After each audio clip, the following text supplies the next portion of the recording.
एक बार फिर से आप सभी का स्वागत है आपके अपने YouTube channel Master Classes by Anil Sharmi. जैसा कि हम पिछले कुछ क्लासों से हम नागरिकता को लेकर के डिस्कस कर रहे हैं। नागरिकता से जुड़े हुए हमने सामान्य कंसेप्ट्स को समझ लिया, नागरिकता की अवधारणा को समझ लिया। और किसी भी एक देश में कानूनी तौर पर आम तौर पर यानी कानून की नज़र में आम तौर पर कोई भी देश है वो अपने लोगों को कितने प्रकारों में बांट करके चलता है, वो हमने देख लिया कि नागरिक कौन होते हैं, विदेशी कौन होते हैं, राज्य विहीन कौन होते हैं, शरणार्थी कौन होते हैं। इस तरह के जो कंसेप्ट आधारित अगर कोई प्रश्न आता है आपके स्टेटमेंट आधारित, तो आप इजी गोइंग उसको कर सकते हैं क्योंकि आपने चीज़ों को समझ लिया है।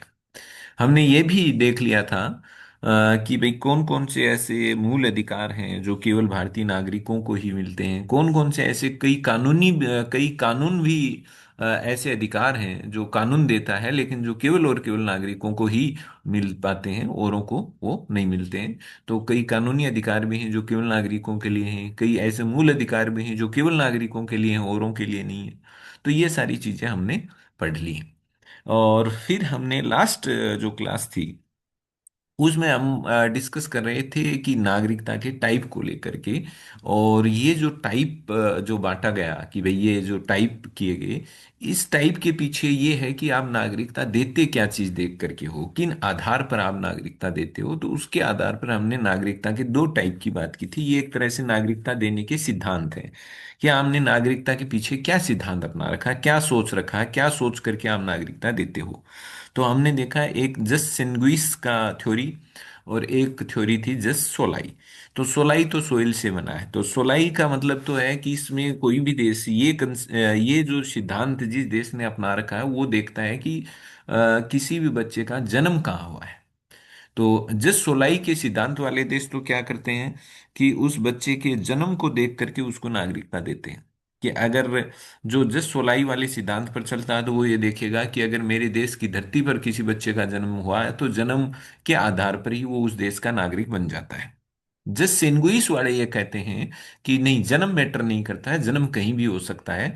हम ये देखेंगे कि उसके माता पिता कहाँ के हैं। तो माता पिता की नागरिकता के आधार पर यानी वंश कर्म के आधार पर यानी रक्त संबंध के आधार पर कोई भी शब्द वो आपके प्रश्न में घुमाने फिराने के लिए आपको दे सकता है, कंफ्यूज करने के लिए दिया जा सकता है। हमने जब कुछ क्लास पहले हमने जो मल्टीपल चॉइस प्रश्न किए थे उनमें हमने एक बात समझ ली है कि यहाँ पर जो प्रश्न आएगा वो प्रश्न में कुछ एक शब्दों को हेरफेर करता है, बाकी कंसेप्ट क्लियरिटी है तो अपन गलत नहीं कर पाते हैं, गलत होता ही नहीं है अपने से। अगर आपके कंसेप्ट क्लियर है तो आपको इन शब्दों को तो समझना ही है कि रक्त संबंध, रक्त अधिकार, भूमि का अधिकार, तो इस तरह के शब्द वो हेर फेर करता है, फिर अपन घूम जाते हैं। तो अपने को नहीं घूमना है। रक्त संबंध की बात करें, वंश कर्म की बात करें, जस सेंगुई सीनी के लिए एक शब्द है जो काम में लिया जाता है। तो यानी जो ये देख के देते हैं कि आपके माता पिता कहाँ के रहने वाले हैं, उनकी नागरिकता क्या है, उनको देख करके आपको नागरिकता मिल जाती है, चाहे आप भले ही आप किसी भी देश की धरती पर आपने जन्म लिया हो। तो वो हो गया जस सेनगुइस की थ्योरी। 19वीं सदी तक यानी 19वीं सदी में जर्मनी में यह बड़ी प्रचलन में थी। और फिर जस सोलाई में भी हमने देखा कि अमेरिका जस सोलाई के कंसेप्ट पर चलता है। वो ये कहता है कि जिस भी बच्चे का जन्म हमारी जमीन पर, हमारी धरती पर होगा, वो उसको अमेरिका की नागरिकता मिल जाएगी। और हम ये भी जानते हैं, आगे भी पढ़ेंगे, कि अगर आपको अमेरिका का राष्ट्रपति बनना है तो अमेरिका के राष्ट्रपति बनने के लिए वहाँ एक शर्त है कि वहां आप अमेरिका के जन्मजात नागरिक होने चाहिए। आप नागरिकता तो और तरीके से भी हासिल कर सकते हो, वहां रह रहे हो फिर उसके बाद में आवेदन करते हो, लेकिन आप नागरिक तो हैं, लेकिन नागरिक भी कैसे कि वहां पर जन्म के आधार पर मैंने कि आपका जन्म अमेरिका की धरती पर हुआ होना चाहिए। तो वहां पर जन्मजात नागरिकता एक मुख्य शर्त है वहां के राष्ट्रपति का चुनाव लड़ने के लिए। अगर आप राष्ट्रपति बनना चाहते हैं तो आप जन्मजात नागरिक होने चाहिए, वहां की धरती पर आपका जन्म हुआ होना चाहिए। वैसे तो आप मतलब केवल वहाँ ये नहीं लिखा हुआ कि आप अमेरिकी नागरिक होने चाहिए, जैसे भारत में लिखा हुआ आप भारत के नागरिक होने चाहिए। तो भारत में ऐसा नहीं लिखा हुआ राष्ट्रपति बनने के लिए आप जन्मजात नागरिक होने चाहिए, लेकिन अमेरिका में साफ है कि आप जन्मजात नागरिक होने चाहिए, वहाँ की धरती पर आपका जन्म होना चाहिए, तभी आप पात्र बनेंगे। तो अब हमने जस्ट सेंगुइस को डिस्कस कर दिया, जस्ट सोलाई को डिस्कस कर दिया कि इंडिया में जस्ट सोलाई का कंसेप्ट जो था वो 1950 से 1987 के बीच में बड़ा जोर पकड़ा। भारत में यह था कि भारत की जमीन पर जो भी बच्चा जन्म ले लेता था, हम वो भारत का नागरिक बन जाता था, उसको भारत की नागरिकता मिल जाती थी। ये जस्ट सोलाई था। लेकिन 2004 के बाद में हम थोड़े सियाने हो गए। हमने कहा नहीं नहीं नहीं, यही नहीं होना चाहिए कि केवल आपने भारत की जमीन पर, भारत की धरती पर आपने जन्म लिया और आप हो गए ना। हम ये भी देखें कि आपके माता पिता की नागरिकता क्या है। फिर हमने कुछ कंडीशन से लगाना शुरू कर दिया कि नहीं, माता पिता में से कम एक भारत का नागरिक हो, और दूसरा है वो अवैध आप्रवासी नहीं हो। इसका मतलब वो इलीगल तरीके से, गैर कानूनी तरीके से भारत में निवास नहीं कर रहा हुआ होना चाहिए। इसका मतलब एक भारत का नागरिक हो तो दूसरा चाहे भले ही भारत का नागरिक नहीं हो, लेकिन वो भारत में कानूनी तरीके से रह रहा हो। ऐसा नहीं हो कि वो बिना कागजात के, बिना डॉक्यूमेंट्स के ऐसे ही फर्जी तरीके से भारत में रह रहा हो। ऐसा होगा तो चाहे भले ही उस बच्चे का जन्म भारत की जमीन पर हुआ हो, वो नागरिकता का पात्र नहीं होगा। अब आज की अपनी इस क्लास में हम जो डिस्कस करने वाले हैं वो, आज से हम करेंगे प्योरली कि भाई संविधान की जो आर्टिकल है, संविधान के जो अनुच्छेद हैं 5 से लेकर के 11 तक, वो क्या बात करते हैं, वो क्या कहते हैं। और जैसे ही 5 से 11 तक हम संविधान के आर्टिकल्स को पढ़ लेंगे, उसके बाद में हम सीधे चलेंगे 1955 के भारत नागरिकता अधिनियम की, जो संसद ने कानून बनाया नागरिकता देने के लिए, और नागरिकता के खात्मे से संबंधित जो प्रावधान है कि नागरिकता मिलेगी कैसे और खत्म कैसे होगी, उनके लिए 1955 में फिर उन्होंने एक कानून भी बनाया था। हम उसकी बाद में बात करेंगे। उससे पहले जस्ट हम बात करेंगे 5 से लेकर 11 तक के जो आर्टिकल हैं, वो नागरिकता को लेकर के क्या बोलते हैं, क्या कहते हैं। तो चलो शुरू करते हैं। संवैधानिक उपबंध। संवैधानिक उपबंध का मतलब संविधान क्या कह रहा है नागरिकता को लेकर के, इंपॉर्टेंट है। यहाँ से कई बार जो कथन आधारित प्रश्न आते हैं वो बड़े ही खतरनाक लेवल के आते हैं, और हर किसी से होते नहीं है, चाहे बड़े से बड़े धुरंधरों से भी नहीं होते हैं। लेकिन अपने से ये गलत नहीं होना चाहिए, क्योंकि अपन बड़ा तसल्ली से पढ़ रहे हैं। अपने कोई अड़बड़ाहट नहीं है कि अपना ऐसे भागम भाग करें और वहां प्रश्न गलत हो जाए। तो देखो, संवैधानिक उपबंध को देखते हैं अपन, क्या बात कर रहा है। हमें ये अब पता चल गया है, इसमें तो कोई डाउट ही नहीं है कि नागरिकता के बारे में भाग नंबर 2 बात करता है, और भाग नंबर 2 में भी 5 से लेकर 11 तक के जो आर्टिकल है, वो भाग 2 में केवल और केवल नागरिकता को ही समर्पित है, केवल और केवल नागरिकता के ही बारे में बात करते हैं। तो इस पूरी पूरी लगभग सवा लाइन में बात ये निकल के आई कि भाग नंबर 2, और भाग नंबर 2 में 5 to 11 ये आर्टिकल हैं जो नागरिकता के लिए हैं। अब देखो, ये जो अनुच्छेद हैं ये क्या बताते हैं, ये अनुच्छेद ये बताते हैं कि संविधान लागू होने की तारीख। तो संविधान लागू कब हुआ? 26 जनवरी 1950। तो ये कह रहा है कि संविधान लागू होने की तारीख को कौन कौन से भारत के जो लोग हैं, भारत में रहने वाले लोग, कौन कौन से भारत में रहने वाले लोग भारत के नागरिक माने जाएंगे, केवल और केवल संविधान के जो 5 से लेकर 8 तक के जो आर्टिकल हैं वो केवल यही बताएंगे कि 26 जनवरी 1950 वाले दिन भारत में रह रहा कौन कौन व्यक्ति भारत का नागरिक बना। केवल इतना। अब बात आती है कि ठीक है, 26 जनवरी को तो इसने बता दिया, तो 27, 28 और उसके बाद में अगर कोई व्यक्ति आता है कि मैं भारत की नागरिकता लेना चाहूं, तो फिर क्या होगा। तो उसके लिए 11 नंबर आर्टिकल ने, आपको मैंने बताया था, 11 नंबर आर्टिकल ने कह रखा है कि बाद में अगर किसी को आपको नागरिकता देनी है 26 जनवरी के बाद में, तो उस नागरिकता के लिए जो भी सरकार है, सरकार मतलब संसद है, उसको कानून बनाने की इन्होंने शक्ति दी है कि आप अब आगे से आप नागरिकता के जो भी मामले हैं उसको आप कानून बना करके हैंडल करेंगे। आप नागरिकता के अर्जन के लिए और नागरिकता की समाप्ति के कारण, कि कोई भी व्यक्ति है अगर नागरिकता लेना चाहे तो वो किन किन तरीकों से नागरिकता ले सकता है, और अगर कोई व्यक्ति अपनी नागरिकता छोड़ना चाहे तो वो उसको, उसके पीछे क्या, किन किन वजहों से उसकी नागरिकता जा सकती है, कौन कौन से ऐसे कारण हैं जिस वजह से किसी की नागरिकता छीनी जा सकती है, या कोई नागरिकता छोड़ सकता है, या किसी से नागरिकता छुड़वाई जा सकती है। ये सारी चीजों के लिए कानून बनाने का अधिकार दिया था अनुच्छेद नंबर 11 ने संसद को, और संसद ने उस शक्ति का, उस अधिकार का इस्तेमाल किया, और संसद ने 1955 में नागरिकता कानून बना दिया था, जिसको हम बाद में डिस्कस करने वाले हैं। तो चलो हम शुरू करते हैं 5 नंबर से, कि 5 नंबर जो आपका संविधान का जो ये है, आर्टिकल, ये पांच कहता क्या है, तो पांच को बहुत अच्छे से याद करना है।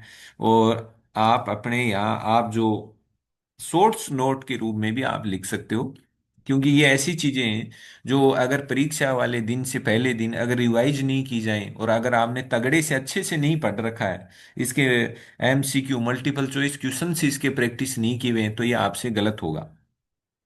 तो इसके जैसे ही अपना ये टॉपिक होगा हम फिर से आ जाएंगे वही बहुविकल्पी प्रश्न लेकर के, उससे आपके प्रैक्टिस हो जाती है और दिमाग में वो चीजें छप जाती। तो देखो अनुच्छेद नंबर 5 क्या कहता है नागरिकता को लेकर। तो 5 से लेकर जो 8 तक अनुच्छेद हैं वो ये बताते हैं कि 26 जनवरी 1950 वाले दिन भारत में कौन कौन व्यक्ति भारत का नागरिक बना। तो 5 से लेकर 8 के जो अनुच्छेदों ने भारत के नागरिकों को चार हिस्सों में बांट दिया। 5 से लेकर 8 तक का जो आर्टिकल है इन्होंने भारत के लोगों को चार हिस्सों में बांट दिया। तो अब देखो अनुच्छेद 5 क्या कर रहा है, अनुच्छेद 5 बता रहा है कि अधिवास से नागरिकता कैसे मिलेगी।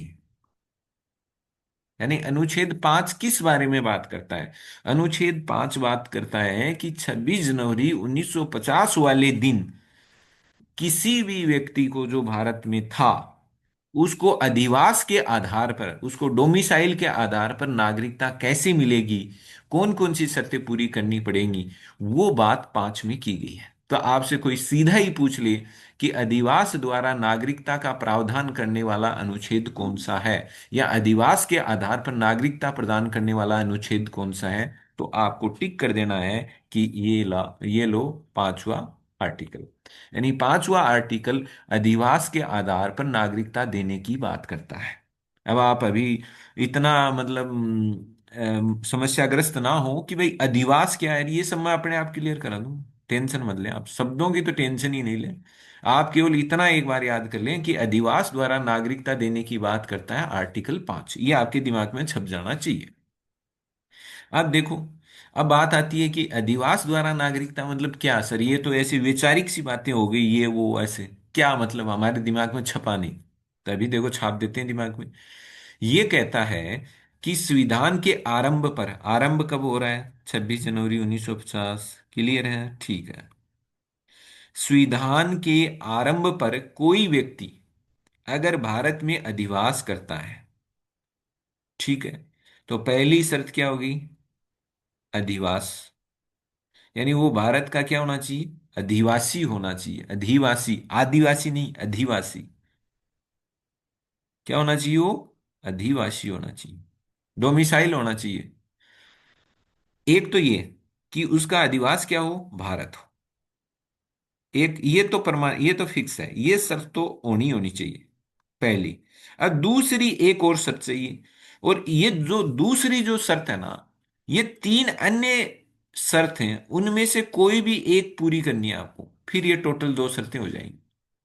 मैं भी समझा देता हूं आपको।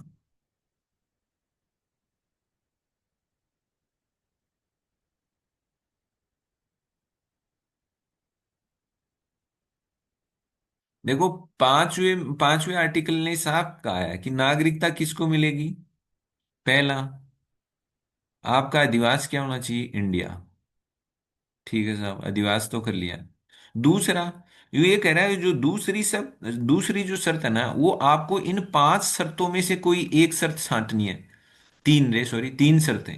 तो तीन तीन शर्तें ये हैं, इन तीन शर्तों में से कोई भी एक शर्त आप पूरी कर दो। तो अधिवास वाली तो इन तीनों के साथ ही रहनी है। अधिवास वाली शर्त तो नेसेसरी है, इसमें विकल्प ही नहीं। इसमें तो विकल्प है ही नहीं, आदिवासी तो आप होने ही चाहिए। इसके अलावा आपके पास तीन ऑप्शन है, उन तीनों ऑप्शन में से कोई भी एक ऑप्शन अगर आप पूरा कर देते हो, तीन कंडीशन है, तीन में से कोई एक कंडीशन और फुलफिल कर देते हो, तो आप अनुच्छेद 5 के तहत भारत के नागरिक बन गए। कब, 26 जनवरी 1950 वाले दिन। तो देखो वो तीन क्या है, तो पहली याद कर लेना, दिमाग में उठा लेना। पहली तो अधिवास है, ये तो है ही है, इसका कोई विकल्प नहीं है, कोई इसका ऑप्शन ही नहीं है। लेकिन अन्य तीन शर्तों में से कोई एक और पूरी करनी पड़ेगी आपको, तो आप भारत के नागरिक कहलाएंगे। अब तीन अन्य कौन कौन सी, उनमें से कोई एक पूरी कर दो। या तो आप आदिवासी तो हैं, उसके साथ में अगर आप भारत के ही राज्य क्षेत्र में, यानी अगर आप भारत में जन्मे हैं तो भी ठीक है। अगर आप भारत में जन्मे नहीं है, या फिर ये शर्त पूरी कर दो, आप तो भारत में नहीं जन्मे, लेकिन आपके माता पिता में से कोई एक था जिसका जन्म कहाँ हुआ, भारत में हुआ, ये कर दो। या संविधान के प्रारंभ से ठीक पहले, यानी 26 जनवरी को संविधान प्रारंभ हुआ, इससे ठीक पहले का मतलब 25 जनवरी, 25 जनवरी 1950 तक, कम से कम 5 साल तक, कितने साल तक, 5, कम से कम है, ज्यादा करो तो आपकी इच्छा है, साधारण तौर पर भारत के निवासी रहे हुए हों। कैसे साधारण, ये शब्द है, कहीं हटा नहीं ले, वो कहें वहां, ये कहीं साधारण तौर पर कोई और दे दे कि आप स्थायी निवासी रहे हुए हो, मूल निवासी रहे हुए हो, ऐसा नहीं। यहाँ साफ लिखा हुआ है संविधान में कि आप साधारण तौर पर क्या है, भारत के निवासी रहे हुए हो। तो अगर एक तो ये तो है ही, ये तो सबके साथ ही चलेगी, इन तीन में से कोई एक और पूरी कर दो, दो शर्त पूरी करते ही आप आर्टिकल नंबर 5 के तहत भारत के नागरिक बन जाएंगे। अब देखो इसमें कुछ शब्द आए हैं, उनको मैं आपको समझाता हूं। इसमें एक शब्द आया था, मैंने कहा कि आप क्या होने चाहिए, आदिवासी हो। आदिवासी कहाँ के, ऑफ इंडिया, इंडिया। एक तो ये ध्यान रखना है कि अनुच्छेद 5 में जो अधिवास की बात की गई है, अधिवास कहाँ का, भारत का, न कि राजस्थान का, महाराष्ट्र का, गुजरात का, ऐसे नहीं। इसका मतलब अधिवास कहाँ का होगा, इंडिया का। तो आप डोमिसाइल, ये लिखा हुआ है इसमें, यही होना चाहिए, कहीं वो आपको कंफ्यूज कर दे, domicile of any state in India. आप भारत के अंदर कोई भी स्टेट के डोमिसाइल, ना ना ना, कोई स्टेट का नाम ही नहीं लिया इसने, तो सीधा लिखा डोमिसाइल ऑफ इंडिया, आप इंडिया के अधिवासी होने चाहिए। तो ये अधिवास क्या होता है, अधिवास का मतलब है कि जो व्यक्ति 26 जनवरी 1950 से पहले भारत में रह रहा है। डोमिसाइल का मतलब है कि आप भारत में रह रहे हैं, आपका पूरा परिवार भारत में रह रहा है, और भारत में आपका अपना खुद का घर है। घर का मतलब आपकी खुद की एक प्रॉपर्टी हो गई ना, आपका खुद का अपना घर है या मकान है, आपकी जमीन हो सकती है, कोई भी जायदाद हो सकती है, जमीन जायदाद हो, ये कोई जरूरी नहीं है हो, लेकिन अपन ऐसे बता रहे हैं कि भाई हाँ ये हो, तो मतलब डोमिसाइल में आता है। तो डोमिसाइल किसको कहेंगे कि ये भारत का भारत में अधिवास करता है, तो भारत में अधिवास करता है ये कैसे पता चलेगा, वो व्यक्ति क्या कर रहा हो, भारत में रह रहा है, ठीक है, उसका पूरा परिवार भारत में रहता है, उसका अपना खुद का घर है, स्थायी घर है, मतलब ऐसा नहीं है कि किराए के मकान में वो भारत में रह रहा है तो उसका भरोसा नहीं है कभी वो भारत से बाहर जा सकता है। तो उसका अपना एक स्थायी, एक परमानेंट हाउस है, परमानेंट एक घर है, मकान है, जिसमें वो उसके परिवार वाले लोग रहते हैं, आराम से रहते हैं। और दूसरा, केवल वो ऐसा नहीं है, अधिवास का मतलब ये नहीं है कि उसका अपना एक घर है जिसमें वो रहता है, उसके घर वाले रहते हैं, वो यहाँ कमाता है, खाता है, अपने परिवार का पालन पोषण करता है, वो यहाँ आराम से रह रहा है, उसको कोई दिक्कत ही नहीं है। केवल इतना ही नहीं, अधिवास का मतलब है वो यहाँ रह तो रहा है, वो यहाँ काम धंधा करता है, रोजगार करता है, कमाता है, खाता है, अपना पेट भरता है, घर वालों का भरता है, उसके पास अपना एक घर है जिसमें पूरा परिवार रहता है। ये तो ही, साथ ही साथ में वो व्यक्ति के मन में ये भी है कि मैं भारत माता से बहुत प्रेम करता हूँ, भारत भूमि से बहुत प्रेम करता हूँ, और मैं आगे भी भारत में ही बसे रहना चाहता हूँ, मैं भारत छोड़ करके नहीं जाना चाहता। तो डोमिसाइल कौन होगा, किसको हम आदिवासी कहेंगे, जो आज तो भारत में रह रहा है, आज तो परमानेंटली रह रहा है, उसका अपना एक घर है, अपना एक परिवार है, उसका अपना मकान है, उसके यहाँ प्रॉपर्टी है, जमीन है, जायदाद है, संपत्ति है, खेती बाड़ी करता होगा तो उसके पास खेती बाड़ी की जमीन होगी, तो उसके पास ये तो है ही। उसके साथ ही साथ में वो ये भी कह रहा है कि मुझे भारत भूमि बड़ी प्यारी लगती है, मुझे भारत में रहना पसंद है, मैं भारत को पसंद करता हूँ, लाइक करता हूँ। और मैं भारत में ही आगे भी, मैं मेरा पूरा जीवन मैं भारत में ही बिताऊंगा, मुझे भारत पसंद है, मैं भारत में ही रहूंगा, मैं भारत को छोड़ के नहीं जाऊंगा, ये इरादा, ये अपनी इच्छा, ये भी अगर वो रखता है, तो हम कहेंगे वो व्यक्ति भारत का क्या है, अधिवासी।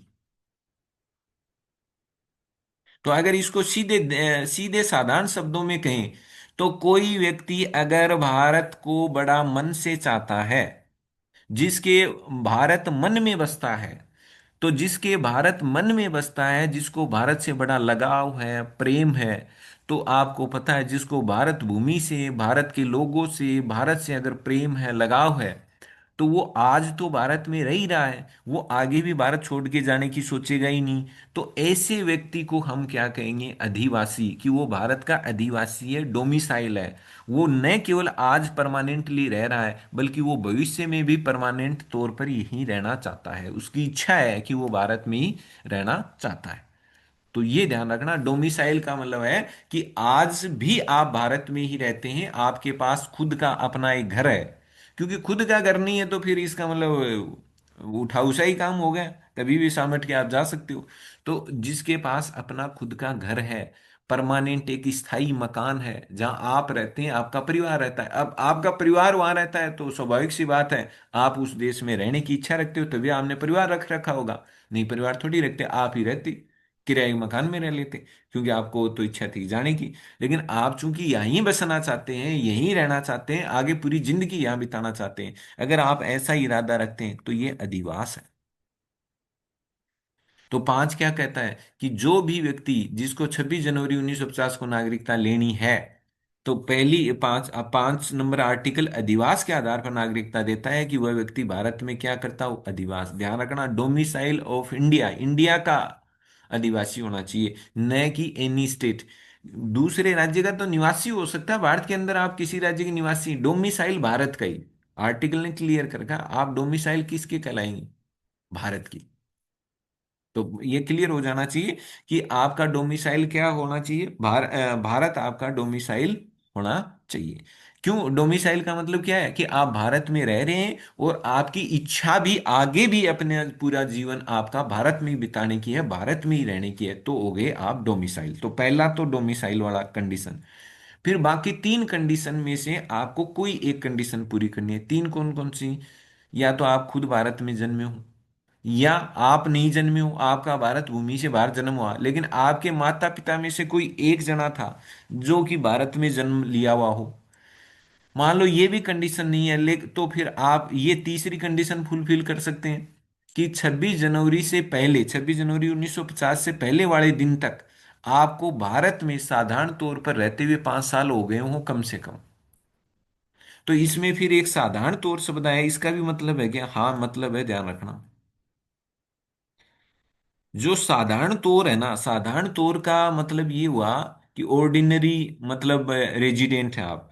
तो इसका मतलब आप ये मानो कि एक तो ये जो है ना, साधारण तौर जो कानूनी जो शब्द है ये, जो भी कानून होते हैं, संविधान होते हैं, उनमें ये शब्द काम में आता है। साधारण तौर पर आप भारत के निवासी रहे हुए हों, ऐसे साधारण तौर जो शब्द है ना, वो कानून में बहुत यूज होता है। साधारण तौर का मतलब क्या होता है, साधारण तौर का मतलब ये है कि आप पिछले 5 साल से भारत में रह रहे हैं, ठीक है। यही तो है, उसी के लिए तो बात हो रही है, क्योंकि तीसरी कंडीशन में ही तो साधारण तौर शब्द आया कि आप लास्ट 5 ईयर से साधारण तौर पर भारत में निवास कर रहे हो, यही तो है। तो साधारण तौर पर भारत में निवास करने का मतलब क्या है, अलग है क्या, ये साधारण तौर पर अलग होता है, स्थायी तौर पर अलग होता है, क्या होता है साधारण, साधारण तौर पर दिया ही क्यों, ऐसे ही दे देता, नहीं ये निवास कर रहे हो। साधारण तौर का मतलब ये है कि आप 5 साल से, पिछले 5 साल से भारत में रह रहे हैं, पिछले 5 साल से आप भारत में ही रह रहे हैं, और आप भारत में ही, मतलब आप भारत में ही रहते हैं, परिवार, वही डोमिसाइल वाली सी बात है कि आप पिछले 5 साल से भारत में रह रहे हैं, आपको भारत पसंद आ गया है, और भारत में ही आपने रचने बसने का इरादा कर लिया है, भारत में आपका परिवार रहता है, भारत में आपका मकान है, पक्का मकान है, स्थायी मकान है। और यहाँ साध ये तो हो ही गया कि आप भारत में ही रहते हैं, आगे भी भारत में ही रहना चाहते हैं। साधारण तौर का मतलब एक यहाँ इस कारण से जोड़ा गया कि आप लास्ट 5 साल से भारत में ही रह रहे हैं, ये तो ठीक है। लेकिन साधारण तौर शब्द डालने के पीछे संविधान निर्माताओं की मंशा ये थी कि भाई 5 साल से रहते रहते हो सकता है बीच में आपको कभी विदेश जाना पड़ गया हो, किसी काम से। कोई भी मान लो कोई काम के लिए चले गए हो आप 2 महीने के लिए, या कहीं मिलने ही चले गए हो, या किसी और वजह से आप किसी यात्रा पर चले गए हो। तो इसलिए इन्होंने जोड़ दिया कि साधारण तौर पर, ऐसा नहीं है परमानेंटली, ऐसा नहीं है, ऐसे नहीं कहा कि नहीं नहीं आप पिछले 5 साल से लगातार कंटिन्यू 5 साल से एक दिन भी नहीं छूटना चाहिए कि आप आ रहे हो, लगातार आप 5 साल से भारत में निवास कर रहे हो। तो ऐसे तो पंगा हो जाता, फिर तो हो सकता है कि कोई 5 साल में कभी कोई विदेश का मतलब भ्रमण करके आ गया हो, महीने 2 महीने रह के आ गया हो, तो फिर तो उसको नागरिकता ही नहीं मिलती। इसलिए इन्होंने बीच में शब्द जोड़ दिया था साधारण तौर पर। साधारण तौर का मतलब आप भारत में रहते हैं, परिवार रहता है आपका, जो जो जीवन जो चलता है, उस जीवन का जो जो जीवन आपका जो चल रहा है वो कहाँ से चल रहा है, भारत से ही चल रहा है। मेन जो काम है आपका वो भारत में ही है, आपकी पूरी पूरा जो जीवन यापन है वो कहाँ से चल रहा है, भारत से चल रहा है। हाँ ये हो सकता है आप बीच बीच में कहीं कोई विदेश गए हो, कोई मतलब अपने रिश्तेदार से ही मिलने चले गए हो, घर वालों से कोई और से मिलने चले गए हो, बीमारी का इलाज कराने चले गए हो, ऐसे आप बीच बीच में जा सकते हैं। या कोई नौकरी के काम से भी चले गए होंगे, बिजनेस के हिसाब से चले गए होंगे। लेकिन इनके अलावा आपने भारत को ही अपना माना हुआ है, और भारत में ही आप बसे हुए हैं, और आगे भी भारत में ही रहना चाहते हैं। तो ये डोमिसाइल वाली सी है, जो डोमिसाइल में वो कहता है ना कि मेरा भारत में रहने का आगे इरादा है। तो बस ये तीसरी कंडीशन में वो ये देख रहे हैं कि इरादा तो है, कि क्या इरादा ये आज ही बनाया कि 5 साल से। भाई इरादा कब आपको पुख्ता लगेगा, आप देखो नहीं यार इरादा तो वास्तव में हो सकता है ये आदमी, इरादा है तभी तो देखो पिछले 5 साल से भारत में रह रहा है। बात को अगर थोड़ा समझ पा रहे हो तो ये जो डोमिसाइल वाली बात है ना उसी को पुख्ता करने के लिए है। डोमिसाइल में मेन होता है कि आप वर्तमान में तो रह ही रहे हैं, वर्तमान में तो रह रहे हैं, यही आपका मकान। लेकिन क्या पता कल को आपका मान लो इरादा हो कि नहीं मैं तो अगले 1 साल ही रहूंगा, फिर मैं यहाँ से बेच बाच के दूसरे देश में चला जाऊंगा, तो इसका मतलब आपका डोमिसाइल भारत नहीं है। क्यों? क्योंकि आप फिर दूसरे देश को अपना निवास स्थान बनाना चाहते हो, और वो भी परमानेंट। आप चाह रहे हो कि नहीं मैं अब तो 1 साल तक मेरा यहाँ घर भी है, या मेरी नौकरी है, यहाँ काम धंधा है, मेरे घर वाले यहाँ रहते हैं, लेकिन हम 1 साल के बाद में यहाँ सब कुछ बेच करके दूसरे देश में सेटल हो रहे हैं, वहीं बसेंगे, परमानेंटली बसेंगे। तो इसका मतलब डोमिसाइल बाहर थोड़ी है, ना ना ना। डोमिसाइल में केवल वर्तमान में ही आप भारत में रह रहे हो, भारत में आपने सब कुछ खरीद रखा है, जमीन है, जायदाद है, सब कुछ है, यही काफी नहीं है। आपका इंटेंशन, आपका इरादा, आपकी इच्छा भी भारत में रहने की है कि नहीं रहने की, ये इंपॉर्टेंट है। तो अगर आपका भारत में रहने का इरादा है तो आप डोमिसाइल हैं। तो अब डोमिसाइल से तो इरादा पता चल गया। और ये जो तीसरी कंडीशन है ना, मान लो ऊपर वाली दो कंडीशन फुलफिल नहीं हो रही, तो तीसरी कंडीशन है ना कि आप लास्ट 5 ईयर से आप भारत में रह रहे हो साधारण तौर पर, तो इससे आपका इरादा कितना मजबूत है ये पता चल जाएगा कि यार ये आदमी तो पिछले 5 साल से भारत में रह रहा है, इसका मतलब इसका तो भारत में मन लग गया है, ये तो भारत को ही अपना मानता है, और भारत में ही आगे इसका जो रहने वाले का जो इरादा है ये ऐसा नकली इरादा नहीं है, ये तो भारत में ही वास्तव में मन से रहना चाहता है। तो इसलिए अगर आप अधिवास हैं तो अधिवास के साथ तीन कंडीशन में से एक कंडीशन फुलफिल कर दीजिए, या तो खुद का जन्म लिया हुआ हो, या माता पिता में से कोई एक जन्मा हो, या फिर आप पिछले 5 साल से भारत में रह रहे हो। लगातार शब्द नहीं है, ध्यान रखना, इसमें लगातार शब्द नहीं है। अगर मैं प्रश्न बनाते वक्त आपके डाल दूं कि वो पिछले 5 साल से लगातार भारत में निवास कर रहा हो, और आप जो उसमें टिक करोगे यस, गलत हो जाएगा। लगातार इसमें शब्द नहीं है, इसमें शब्द है साधारण तौर पर वो भारत में रह रहा हो, यानी कि पिछले 5 साल से वो भारत में रह रहा है, परिवार रह रहा है, उसका घर है, परिवार है, यहाँ पर वो काम धंधा करता है, रोजगार है, उसकी नौकरी पेशा कुछ भी है, उसका जीवन यापन भारत से ही हो रहा है, उसके पूरे जीवन का जो केंद्र है वो भारत ही है। जीवन का केंद्र क्यों है? क्योंकि उसका पूरा परिवार यहाँ रहता है, वो यहीं से कमाता है, यहीं खाता है। लेकिन साधारण तौर इसलिए है क्योंकि इसमें, वरना ये लफड़ा हो जाता है अगर ये सब नहीं डालते, तो फिर ये होता है कि नहीं, पिछले 5 साल में एक दिन भी अगर कोई बाहर चला गया ना तो अपात्र हो जाता। इसलिए इन्होंने साधारण डाल दिया कि हाँ, अरे 5 साल तो रहना है, लेकिन इतना हार्ड एंड फास्ट नहीं है कि आप एक दिन भी बाहर से बाहर नहीं गए हुए हो। साधारण का मतलब है आप पिछले 5 साल से रहे हुए हो, 5-10 दिन अगर आप भारत के बाहर भी चले गए हो तो कोई पहाड़ नहीं टूटेगा, कोई बड़ी बात नहीं है। आप हो सकता है कोई बीमारी का इलाज कराने चले गए हो, मिलने चले गए हो, रिश्तेदारों के यहाँ चले गए हो, तो कोई हार्ड है, इसलिए यहाँ पर डाला गया साधारण तौर पर। तो मुझे लगता है कि आपके ये 5 नंबर आर्टिकल क्लियर हो गया होगा। ये जी इतना मुझे समझाना ही नहीं चाहिए कि भाई इतना अपने को टाइम लग रहा है, लेकिन चूंकि ये शब्द आपके क्लियर होने चाहिए। ठीक है, स्थिति क्लियर है। Yes sir. चलो 6 पर चलते हैं हम। आर्टिकल 6 क्या कह रहा है? आर्टिकल 6 कह रहा है कि जो 5 में जो आपने बताया ना कि 5 में 26 जनवरी 1950 को कोई भी जना, कोई भी व्यक्ति जो इन इन जो शर्त के आधार पर नागरिकता ले ले, ठीक है। लेकिन आर्टिकल 6 कह रहा है कि कोई व्यक्ति ऐसा भी तो हो सकता है जो ये शर्तें तो पूरी नहीं करता हो, अधिवास वाली, जन्म वाली, माता पिता में से कोई एक जन्म वाली, 5 साल से रहने वाली। तो उनके लिए फिर क्या हो? तो इसलिए तो 5, 6, 7, 8 इसमें अलग अलग तरीकों से 26 जनवरी 1950 को नागरिकता मिलने के उपाय हैं। अब छठे में अलग तरीका बताया गया है नागरिकता का। छठा क्या कहता है कि नागरिकता और कैसे मिली होगी 26 जनवरी 1950 को? तो छठा कहता है कि किसी भी अनुच्छेद 5 की किसी भी बात के होते हुए भी। इसका मतलब क्या है? ये लिखा हुआ है संविधान में, लिखा हुआ, मैं नहीं बता रहा हूं अलग से। वहां लिखा हुआ है, इसको जब आप पढ़ते हो आर्टिकल 6 को तो उसमें लिखा हुआ है कि अनुच्छेद 5 में किसी भी बात के होते हुए भी 6 वाली बात के आधार पर आपको नागरिकता कैसे मिलेगी। तो वहां पर ये लाइन लिखी हुई है कि अनुच्छेद 5 में किसी बात के होते हुए भी। इसका मतलब क्या है कि मान लो कोई व्यक्ति है। तो सबसे पहले तो आपने भाई संविधान जब अपन पढ़ रहे हैं तो 5 नंबर ही आएगा, पहले 6, 7, 8 तो बाद में आएंगे, 5 के बाद में आएंगे। तो अगर आपने सबसे पहले 5 देखा, 5 के आधार पर आपने छांट लिया कि ये व्यक्ति हैं जो नागरिकता के मतलब पात्र हैं और नागरिकता दे दी। तो कोई व्यक्ति उनकी उनमें ये भी तो हो सकता है कि जो 5 वाली शर्त पूरी नहीं करता हो। कोई ऐसा भी तो हो सकता है 26 जनवरी 1950 को हम नागरिकता देने जा रहे हैं, उनमें से कोई व्यक्ति हो रहा है जो 5 वाली शर्त फुलफिल नहीं करता हो। तो ये कह रहा है कि तो फिर आप अगर 5 की जो शर्तें हैं वो अगर पूरी नहीं करता है तो आपको टेंशन लेने की जरूरत नहीं है। अगर वो 6 नंबर वाली शर्त पूरी करता है तो 6 के आधार पर नागरिक बना दो आप।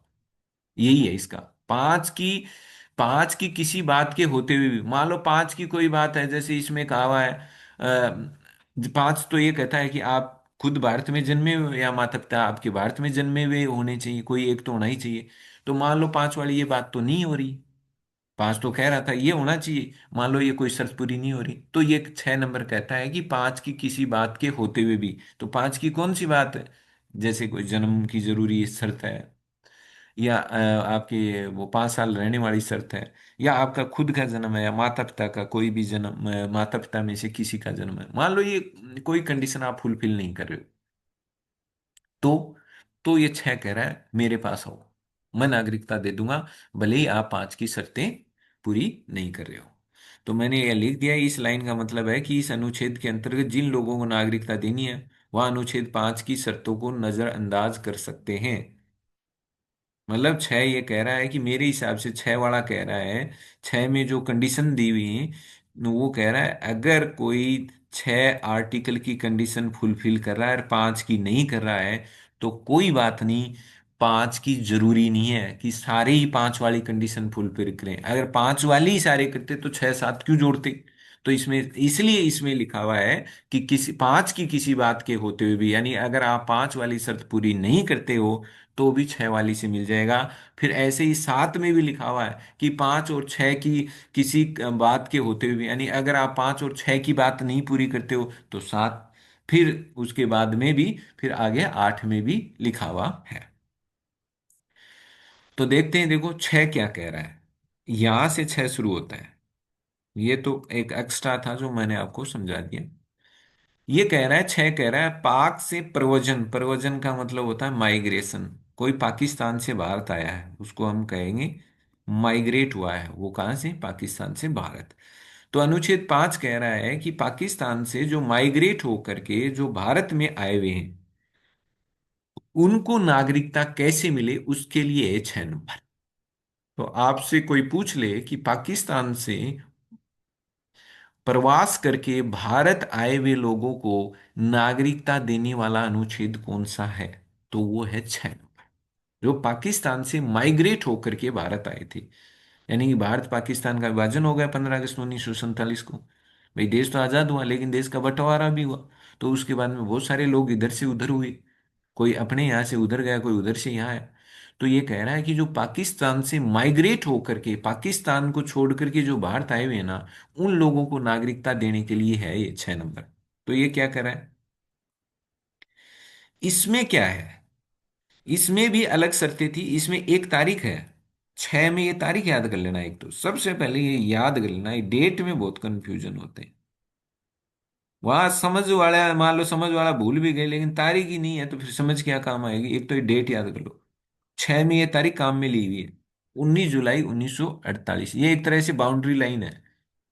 जो 6 नंबर अनुच्छेद में नागरिकता देते वक्त ये तारीख आपके दिमाग में होनी चाहिए, 19 जुलाई 1948। इसी तारीख को ध्यान में रख करके है ना, ये 6 नंबर नागरिकता की पूरी बात कर देगा। ये क्या कर रहा है, जो पाकिस्तान से जो लोग भारत आए हैं, अगर कोई व्यक्ति इस तारीख से पहले आया है, कौन सी से? 19 जुलाई। मान लो 15 अगस्त 1947 को देश आजाद हुआ ही था, मान क्या ले हुआ। तो बंटवारा भी हो गया, इधर पाकिस्तान बन गया, इधर भारत बन गया। अब मान लो 19 जुलाई 1948 है, तो उससे पहले कोई आ गया। तो एक बार फिर से आप सभी का स्वागत है। आज हम डिस्कस करने वाले हैं संविधान के, भारतीय संविधान के अनुच्छेद 6, 7, 8, 9, 10 और 11। पांच हमने लास्ट क्लास में डिस्कस कर लिया है। अब छह को डिस्कस करेंगे कि छह किन लोगों को नागरिकता देने की बात करता है। तो मैं आपको बता दूं, छह उन लोगों के लिए यह आर्टिकल लेके आए थे कि जो लोग पाकिस्तान को छोड़ करके भारत में आना चाहते थे, भारत में रहना चाहते थे, भारत में बसना चाहते थे, पाकिस्तान में नहीं रहना चाहते थे। तो जो पाकिस्तान छोड़ करके भारत में आए उनको फिर नागरिकता कैसे दें? क्योंकि पांच ने तो उनका मामला तो सुलझा दिया जो भारत में ही जन्मे हैं, या वो नहीं जन्मे हैं तो उनके माता पिता में से कोई जन्म लिए होंगे। या फिर ऐसा हुआ होगा कि पिछले 5 सालों से वो भारत में ही रह रहे हों। तो पांच ने तो उन लोगों को नागरिकता दे दी जो या तो जन्म लिया हुआ हो, या फिर वो पिछले 5-6 सालों से, या पांच तो कम से कम है, मान लो कोई 5 साल से, कोई 10 साल से, 15 साल से भारत में ही रह रहा हो और भारत को ही अपना सब कुछ घर मान चुका हो, और वो कह रहा हो नहीं मैं तो भारत में ही जन्म लिया है और मैं तो भारत में ही दम तोड़ूंगा, भारत में ही रहूंगा। तो ऐसे लोगों को जो भारत में ही रह रहे हैं और भारत में ही रहने की इच्छा रखने वाले थे, उनको तो पांच ने नागरिकता दे दी। तो नागरिकता ने तो उन लोगों, पांच वाले ने तो उन लोगों की समस्या को मेटा ना, जो पिछले कुछ समय से भारत में रह रहे हैं और आगे भी रहना चाहते हैं। मोटे तौर पर ये हुआ। या फिर भारत में जन्मे हैं और कह रहे हैं हम मरेंगे भी भारत में ही मरेंगे, हम दूसरे देश में नहीं जाएंगे। तो ऐसों को तो पांच ने सुलटा दिया। अब भारत का विभाजन हुआ, 15 अगस्त 1947 को देश आजाद हुआ। देश की आजादी के साथ भारत का विभाजन भी हुआ। भारत से दो देश बने, एक खुद भारत देश बना और एक पाकिस्तान। तो 15 अगस्त 1947 को और उसके बाद में बहुत सारे लोग थे जो इधर से पाकिस्तान गए, पाकिस्तान से भारत आए। तो जो 6 नंबर है ना, वो उन लोगों को नागरिकता देने की बात करेगा। क्योंकि देखो पांच में तो ये कहा गया था लास्ट 5 साल से आप भारत में रह रहे हो। अब कोई आदमी 15 अगस्त 1947 के बाद में पाकिस्तान से भारत में आया है, तो 5 साल थोड़ी हो गए उसको। तो अपन तो क्या करें, 25 जनवरी 1950 को रात 12 बजे तक, क्योंकि 12 बज के 1 मिनट पर 26 जनवरी शुरू हो जाता है, 26 जनवरी वाला दिन लग जाता है। तो 25 जनवरी को रात को 12 बजे तक उसको 5 साल कम से कम हो जाना चाहिए। तो इसका मतलब वो 45 में आना चाहिए। 45 से रह रहा हो तब हो। कोई आदमी है, और जबकि देश का विभाजन हुआ 15 अगस्त 1947 को। और फिर वो पाकिस्तान से उसके समझ में आया, नहीं यार पाकिस्तान में तो रह नहीं पाएंगे, ज्यादा दिन ही नहीं टिक पाएंगे, तो इससे बढ़िया भारत में ही जाते हैं, भारत अच्छा है, लोग अच्छे हैं। तो भारत में रहेंगे, भारत में ही जिएंगे, भारत में ही मरेंगे। और भारत में ही हम रचेंगे बसेंगे, वहीं घर बनाएंगे, वहीं मकान बनाएंगे, वहीं जमीन खरीदेंगे, खेती करेंगे, काम करेंगे, वहीं रहेंगे। तो इसका मतलब अगर वो 47 48 में आया है, तो वो 5 साल वाली कंडीशन तो फुलफिल नहीं कर रहा। तो इसका मतलब वो 5 वाली कंडीशन तो उस पर अप्लाई ही नहीं होगी। इसलिए तो इसमें कहा हुआ है, अनुच्छेद 5 की किसी बात के होते हुए भी, अगर मान लो आप 5 वाली कोई भी बात है, वो 5 वाली बात आपको इसमें देखनी नहीं है। 5 वाली देखने लगोगे तो ये 6 वालों इन ऐसे लोगों को नागरिकता ही नहीं मिलेगी। इसलिए इन्होंने कहा, 6 नंबर लिखते वक्त इन्होंने कहा, 5 के अनुच्छेद की अगर बहुत सारी ऐसी बातें हैं जो ये लोग पूरी नहीं करेंगे, तो जो ये 5 की बातें पूरी नहीं करेंगे उन्हीं के लिए तो हम 6 लेके आए हैं। और 5 की पूरी कर देते तो हमें 5 के अलावा फिर छठे की जरूरत ही नहीं होती। इसलिए इन्होंने लिख भी दिया कि 5 की किसी बातों के होते हुए भी हमें 6 नंबर अनुच्छेद की अगर आप शर्तें पूरी करते हो तो हम 6 से दे देंगे, चाहे भले ही आप 5 वाली पूरी नहीं करते हो। तो देखो 6 क्या कह रहा है। 6 उन लोगों को नागरिकता देने की व्यवस्था करता है जो पाकिस्तान छोड़ के भारत आए। मैंने इसमें आपको पिछली क्लास में बताया था कि ये डेट आपको याद करनी है, 19 जुलाई 1948। ये डेट क्यों? क्योंकि 19 जुलाई 1948 को भारत सरकार और पाकिस्तान की सरकारों के बीच में एक एग्रीमेंट हुआ, एक समझौता हुआ। और इस डेट से परमिट सिस्टम शुरू कर दिया गया। जैसे आपने सुना होगा ना, बसों के आगे लिखा हुआ था ऑल इंडिया परमिट।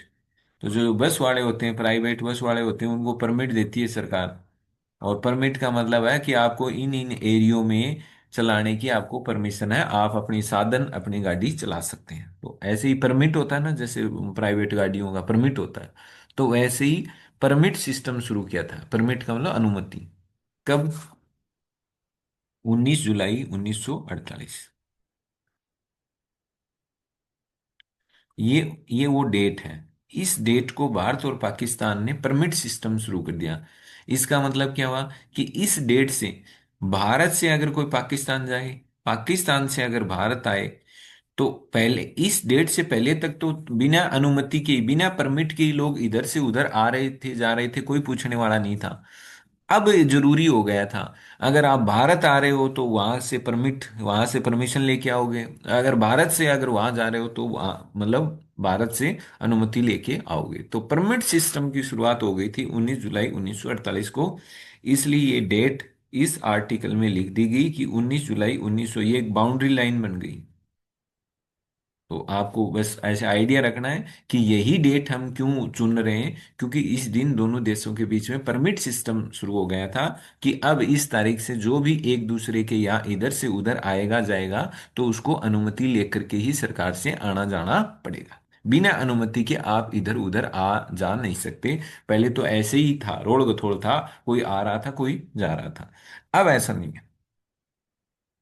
अब तो अनुमति चाहिए। अगर आपको पाकिस्तान से अगर आपको भारत आना है तो अनुमति, और अगर आपको भारत से पाकिस्तान जाना है तो अनुमति।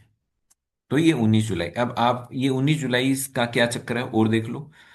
जो व्यक्ति पाकिस्तान को छोड़ करके भारत आया और इस डेट से पहले आया, कौन सी से, 19 जुलाई से, मान लो 18 जुलाई को आ गया, कोई 17 जुलाई को आ गया, तो उन लोगों के लिए ये पहला कंडीशन है कि जो इस तारीख से पहले भारत आया उसको नागरिकता कब मिलेगी। उसे दो शर्तें पूरी करनी पड़ेगी। जो इस डेट से पहले आया उसके उसको अगर नागरिकता चाहिए तो दो कंडीशन फुलफिल करनी पड़ेगी। कौन कौन सी? या तो स्वयं का, या माता पिता, या दादा दादी, या नाना नानी। यानी पिता के पक्ष वाले दादा दादी या माँ के पक्ष वाले वंश वाले नाना नानी में से किसी का भी जन्म 1935 का जो भारत सरकार अधिनियम था, और उस भारत सरकार अधिनियम में जो भारत का राज्य क्षेत्र घोषित किया हुआ था कि इतना क्षेत्र भारत के अंतर्गत आता है, उसमें उसका जन्म हुआ हुआ होना चाहिए। उसका जन्म उस 1935 के भारत सरकार अधिनियम के भारत राज्य क्षेत्र में हुआ हुआ होना चाहिए। उसने जन्म लिया हो, या तो खुद ने लिया हो उस भारत में जो 1935 के कानून में बताया गया था, उस भारत भूमि पर उसका या तो खुद का जन्म हुआ हुआ होना चाहिए, या उसके मम्मी पापा में से किसी एक का, या दादा दादी या नाना नानी में से। पहली शर्त तो ये है। किसके लिए है शर्त? जो इस डेट से पहले पाकिस्तान छोड़ के भारत आया है, ठीक। दूसरी शर्त, इस तारीख से पहले वालों के लिए आसान है, ठीक है।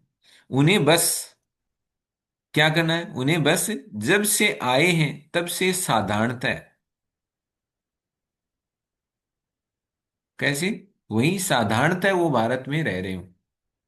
साधारणतः का मतलब वो वही सिंपल वाला है कि वो भारत में साधारणतः मतलब, अब वो भारत में तो रह रहे हैं, भारत में उन्होंने अपना घर बना लिया है, मकान बना लिया है, परिवार वालों को शिफ्ट कर दिया है, वो भारत में रह रहे हैं।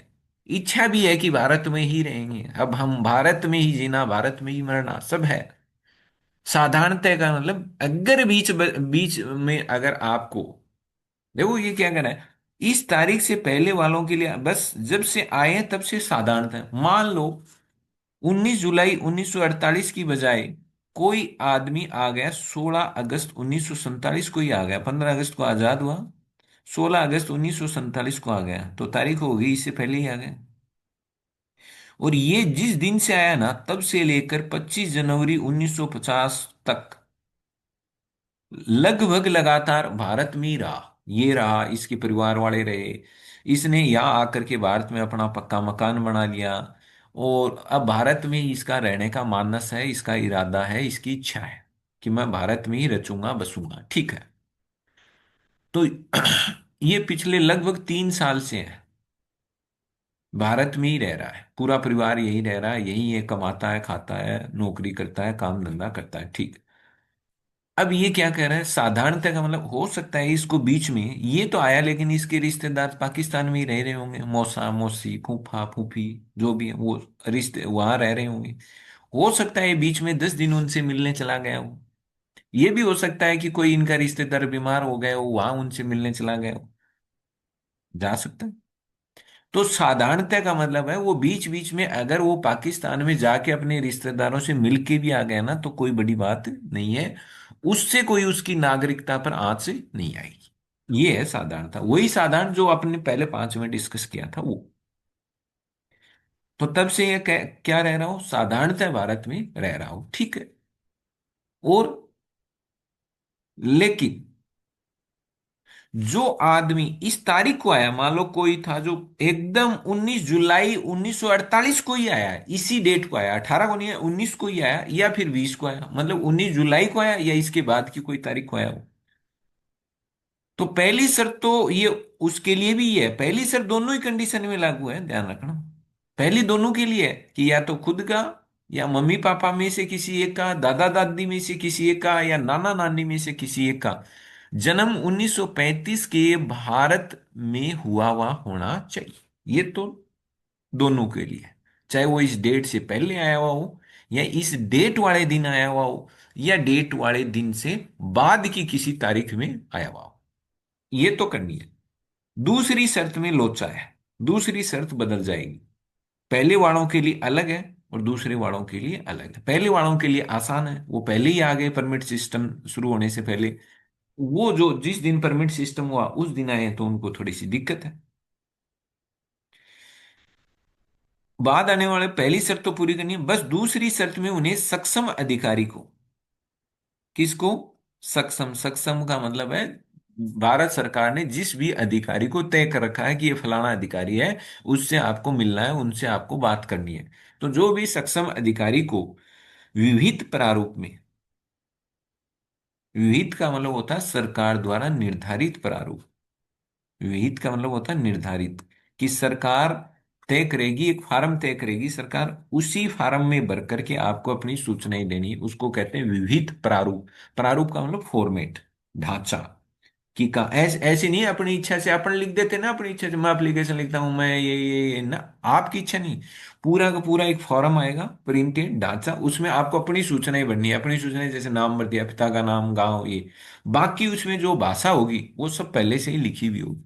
तो उसको कहते हैं प्रारूप। और वो पहले से ही निर्धारित किया हुआ है, आपकी अपनी इच्छा से एप्लीकेशन थोड़ी मांग रहा है, वो कह रहा है सरकार द्वारा निर्धारित प्रारूप और निर्धारित विहित रीति का मतलब निर्धारित तरीके से, रीति का मतलब निर्धारित तरीके से अपना नागरिक के रूप में पंजीकरण कराना पड़ेगा। ठीक है। लेकिन पंजीकरण तभी होगा जब वह व्यक्ति आवेदन वाले तारीख से, जिस दिन वो अपना फार्म सरकार को जमा कराता है, उससे ठीक पहले कम से कम 6 माह से वो भारत में निवास कर रहा हो। इसमें कोई शब्द नहीं है साधारण है, कुछ है क्या, कोई नहीं है, ध्यान रखना। इसमें बस केवल ये लिखा हुआ है कि वो 6 माह से, पिछले 6 माह से वो भारत में रह रहा हो। तो इसका मतलब उसको भारत में, लिखा हुआ नहीं है तो इसका मतलब वो भारत में रहा हुआ होना चाहिए। केवल आपको भी इतना ही याद करना है। तो क्या है, ये क्या कह रहा है कि जो व्यक्ति इस 19 जुलाई 1948 को भारत में आया या इसके बाद में आया, उसको क्या करना है, उसको अपना रजिस्ट्रेशन कराना पड़ेगा। उसको अपना क्या करना पड़ेगा, रजिस्ट्रेशन कराना पड़ेगा, पंजीकरण कराना पड़ेगा। किस अधिकारी के पास जाकर के उसको अपना पंजीकरण कराना है? जो अधिकारी सरकार तय करेगी कि फलाने आदमी के पास जाओ, तो उस अधिकारी के पास पंजीकरण कराने के लिए जो आपको फार्म भर करके देना पड़ेगा, वो फार्म सरकार द्वारा निर्धारित प्रारूप में होगा। उसी निर्धारित प्रारूप में आपको फार्म भर करके जमा कराना पड़ेगा। उसी तरीके से वो फार्म भर करके जमा कराना पड़ेगा जो तरीका सरकार तय करेगी। तो सीधी सिंपल बात करें तो जो इस तारीख को और इसके बाद में आए हैं उनको अपना रजिस्ट्रेशन कराना है।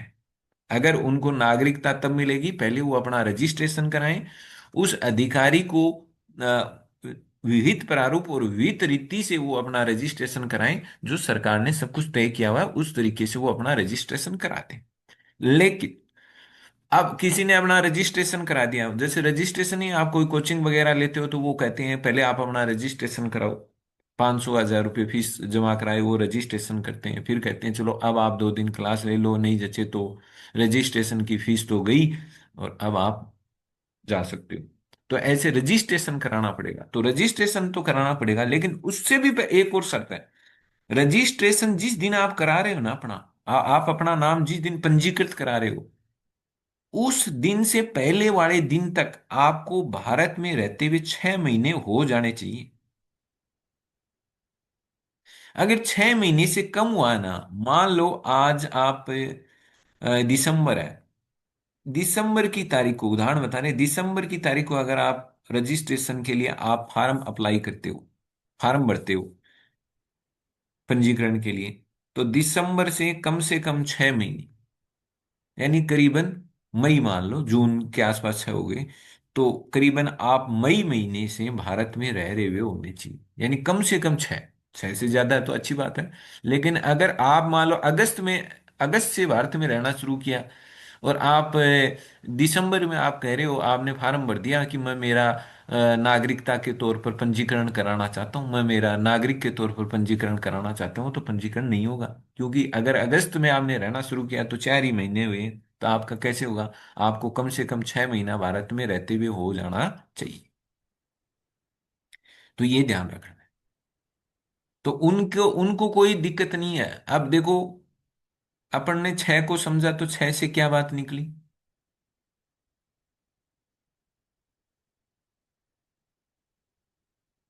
6 ये कह रहा है, 6 में एक डेट आपको याद करने के लिए बोली हुई, 19 जुलाई 1948।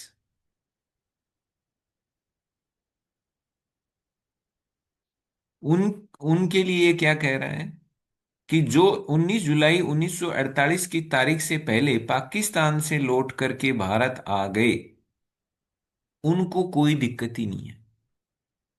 वो भारत में लौट करके आ गए और भारत में ही साधारण तौर पर उन्होंने निवास करना शुरू कर दिया है।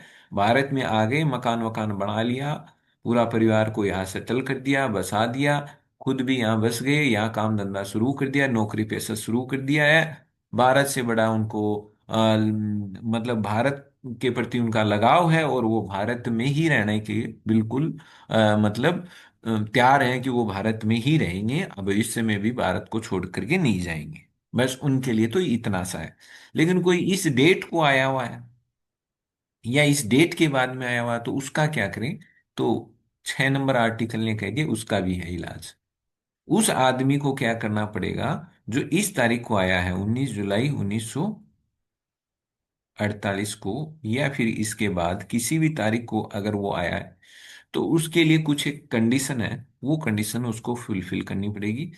उसको इसके बाद में क्या करना पड़ेगा, जो भारत आया तो उसको भारत में आते ही इस तारीख के बाद में उसको अपना पंजीकरण कराना पड़ेगा, रजिस्ट्रेशन कराना पड़ेगा। और जो वो रजिस्ट्रेशन कराने जाए, जिस दिन वो अपना रजिस्ट्रेशन कराए, तो उससे पहले उसको 6 महीने पूरे हो जाने चाहिए भारत में रहते। बस इतना उसको काम करना, जैसे ही उसको 6 महीने भारत में रहते हुए हो जाए, तो वो अपना पंजीकरण करा ले और नागरिकता ले ले। इतना करना है। तो अब ये नीचे लिख भी दिया, 19 जुलाई 1948 को भारत और पाक के बीच में परमिट सिस्टम शुरू हुआ था। अब देखते हैं अनुच्छेद 7 क्या कहता है। तो देखो, 6 तो समझ में आ गया, पाकिस्तान से जो भारत में आए उनको नागरिकता देने के लिए 6। 7 ये कहता है कि कई ऐसे भी लोग होते हैं, कई बार क्या होता है कि आप जोश जोश में आपने कोई फैसला ले लिया, ठीक है, फिर आपको होश आया, आपकी बुद्धि ठिकाने आई, और आपको लगा यार ये तो मैंने जोश जोश में फैसला गलत ले लिया। नहीं, फिर आप जैसे वही बात है, जैसे आपने जोश जोश में कहा नहीं नहीं मैं मेरा कमा लूंगा खा लूंगा मैं अपने हिसाब से कर लूंगा, मुझे घर वालों की कोई जरूरत नहीं है, आप घर से रफू चक्कर हो गए, जोश जोश में हो तो गई। 2 दिन बाद में ही आपके खाने के लाले पड़ गए, मुश्किल हो गए आपके लिए टाइम बिताना, कि खाएं तो क्या खाएं, काम कहाँ करें, पैसा जेब में है नहीं, भूख तो सुबह शाम लगी, खाने का इंतजाम कैसे हो? फिर आपको समझ में आया अरे नहीं यार, अपन ने तो घर ऐसे ही छोड़ दिया, वापिस घर ही चलते। और फिर आप वापिस घर आ गए। तो ऐसे भी बहुत सारे लोग थे जो पहले भारत छोड़ के जोश जोश में पाकिस्तान चले गए, फिर उनको समझ में आया अरे हमारे तो कर्म फूट गए, हम पाकिस्तान आ गए। तो अब हमें, फिर उनके यहां से तो वो चले गए जोश जोश में, फिर वहां गए होंगे, वहां देखा होगा कि नहीं यार, रहने रहने लायक नहीं है काम। फिर उन्होंने वहां मानस बना लिया, पक्की मतलब इच्छा कर ली कि अब तो वापिस भारत में ही जाना है और भारत में ही बसना है, और भारत में ही रहना है, पूरा जीवन भारत में ही बिताना है। ऐसे भी लोग थे। तो उनको फिर नागरिकता कैसे दें? भाई जो पाकिस्तान से जो पहले उसी पाकिस्तान वाले एरिया में थे, और फिर वो जंप लगा के भारत में आ गए, उनको तो छैन ने संभाल लिया। बात समझ में आ रही है? लेकिन कोई बंटवारे के बाद में भारत वाले हिस्से में ही पहले से ही रह रहा था, बंटवारे से पहले भी वो भारत के हिस्से में ही रह रहा था, और बंटवारे के बाद में जो हिस्सा भारत में आया उसमें ही वो रह रहा था। लेकिन बंटवारे के बाद में उसके जी में आया कि नहीं, मैं तो यार पाकिस्तान जाऊंगा, और फिर वो भारत से जंप लगाया और वो पाकिस्तान पहुंच गया। लेकिन वो उस टाइम तो जो जोश में पहुंच गया, फिर उसके अकल ठिकाने आई कि ना, यहाँ रहने लायक काम नहीं है, अब मैं वापिस भारत जाऊंगा। तो ऐसे लोगों का क्या करें जिनका मन बदल गया हो पाकिस्तान जान के, और वो कह रहे हो नहीं अब तो मैं तो वापस भारत जाऊंगा और भारत का ही नागरिक बनूंगा, और मैं तो वहीं रहूंगा सब। तो भारत ने बड़ी उदारता दिखाई इस मामले में, उन्होंने कहा कि नहीं नहीं, हम उनका भी मोस्ट वेलकम करते हैं, हो सकता है जो जोश में एक बार गलत स्टेप उठा लिया, भावनाओं में बह गए होंगे, तो अब जो वापस आए हैं उनको भी हम नागरिकता देंगे। तो 7 किन की बात कर रहा है? भारत से गए पाकिस्तान, मन बदला, पाकिस्तान से वापिस घूम के भारत आ गए, और अब सौगंध खा ली, अब दोबारा को नहीं जावा। क्यों? क्योंकि एक बार जाया है ना पाकिस्तान। भाई उत्सुकता तो उसके है ना जो गया ही नहीं, उसको लग रहा पता नहीं क्या हो, उन्होंने तो वहां जाके देख लिया ना, कुछ ही को नहीं, कोई मतलब आना जानी को नहीं है, वापिस आ लो। तो जो वापिस आ गया है तो वो तो वैसे भी बिना सोचे समझे ही नहीं जाएगा।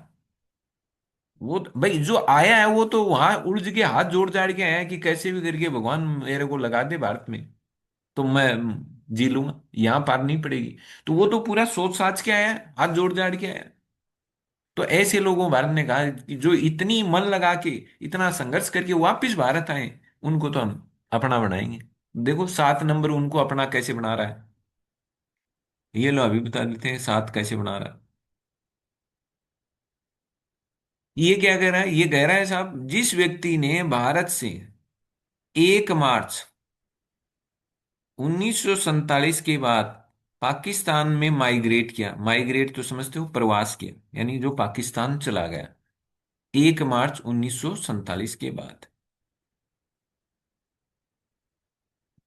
ठीक है, इसमें भी ये डेट याद कर लेना, जहां ये डेट याद करनी है मैं आपको पहले बता रहा हूं, ये याद कर लेना कि ये कह रहा है कि कोई आदमी है, वो भारत से 1 मार्च 1947 के बाद पाकिस्तान चला गया।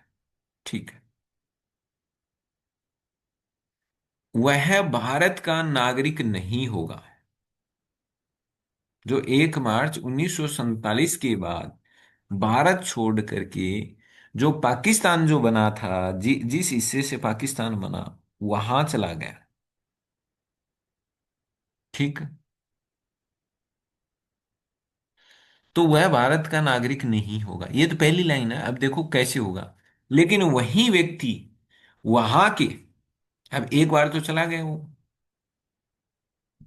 फिर कह रहा है वो कि वही व्यक्ति वहां के सक्षम अधिकारी से, जो पाकिस्तान में गया है तो वहां भी तो अधिकारी गवर्नमेंट ने बना रखा होगा, किसी न किसी को तो तय कर रखा है, सक्षम अधिकारी से पूछ करके स्थायी तौर पर बसने की इच्छा से अनुमति ली है उसने। वहां के सक्षम अधिकारी को लेटर वेटर लिखा होगा कि साहब मैं तो यहाँ नहीं रहना चाहता, मैं तो दो जोड़ रहा हूँ हाथ, पुणिया तक का हाथ जोड़ रहा हूँ, मैं तो बाहर जाना चाहूँ। तो अब वो उसने वहां के अधिकारी से परमिशन ले ली, पहले लेटर दिया, फिर अधिकारी ने परमिशन दे दी कि चलो ठीक है, तुम भारत जाना चाहते हो, वहीं बसना चाहते हो, जाओ, खुली छूट है, जाओ। तो अगर वो वहां के अधिकारी से भारत में स्थायी तौर पर बसने की इच्छा के साथ वहां के अधिकारी से अनुमति लेकर के भारत आ गया, तो फिर वह नागरिकता का पात्र बन जाएगा। कहने का मतलब, इस डेट के बाद आप चले गए पाकिस्तान, अब पाकिस्तान चले गए तो नागरिकता खत्म होगी। लेकिन आप चले तो गए, और अब कह रहे हो नहीं यार, मतलब मैं तो आना चाहूं भारत, तो आना चाहो तो फिर कोई इलाज, भारत का है बिल्कुल इलाज है, समाधान का है, कौन समस्या है तो समाधान भी है। बोले आ जाओ, तो इसको बोले आ जाओ।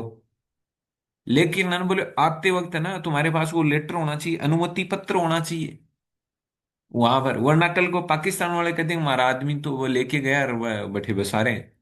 तो तुम है ना वहां से अनुमति, वहां से एक लिखित में अनुमति लेके आना कि मैं भारत में ही रहूंगा, अब आगे से वापिस नहीं लौट के आना वाला, मैं वहीं बसूंगा, ऐसा अनुमति पत्र लेके आना। और मान लो वो व्यक्ति वहां से अनुमति पत्र लेके आ गया और भारत में आ गया, तो वो फिर दावा कर सकता है कि सर मैं आ गया हूँ, ये देखो ये कागज लिखवा के भी ले आया हूँ, और उन्होंने अनुमति भी दे दी है कि हमें कोई आपत्ति नहीं है, आप जाओ भारत में रहो, कोई दिक्कत नहीं। तो अब मान लो उसके पास लेटर भी है, अनुमति भी है उसके पास वहां के अधिकारी की, और वो 1 मार्च के बाद में वहां गया था, लौट के भी आ गया और अनुमति लेके भी आया, तो फिर देखो, तो उसे भारत में सक्षम अधिकारी है के पास, सक्षम के आगे अधिकारी है, लिखने में हो गई होगी त्रुटि। तो अब वो वहां के सक्षम अधिकारी से तो अनुमति लेके आ गया, अब वो भारत में आएगा। भारत में भी भारत सरकार ने ऐसे लोगों की समस्याओं के समाधान के लिए कोई ना कोई तो सक्षम अधिकारी बना ही रखा होगा, किसी न किसी को, कि फलाना अधिकारी, तो उसके पास उसको जाना है और अप्लाई करना है, आवेदन करना है, एक फॉर्म भरना है। वही जैसे वो वहां कह रहे थे ना अपन 6 में जैसे पंजीकरण कराना है, तो वैसे ही वो भारत में आ जाएगा, भारत में आके वो भारत में जो भारत सरकार का जो सक्षम अधिकारी है उसके पास जाएगा और अपना फार्म जमा कराएगा। यह भी जरूरी होगा, अब वही तारीख, उसको भी वही 6 महीने हो जाने चाहिए जिस दिन वो अपना आवेदन करे, यानी कि आवेदन की तारीख जिस दिन वो अपना फार्म सरकार को जमा कराता है, उस अधिकारी के पास अपना वो फार्म जमा कराएगा, उससे पहले उसको 6 महीने भारत में हो जाने चाहिए। फिर हो जाएगा इसका भी काम।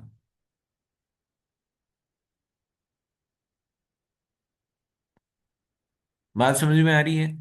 अब देखो, मैं आपको, कोई आपसे कहे कि 2 मिनट में आपको इसको रिवाइज कराना है तो कैसे कहोगे? तो 6 और 7। 6 क्या कह रहा है?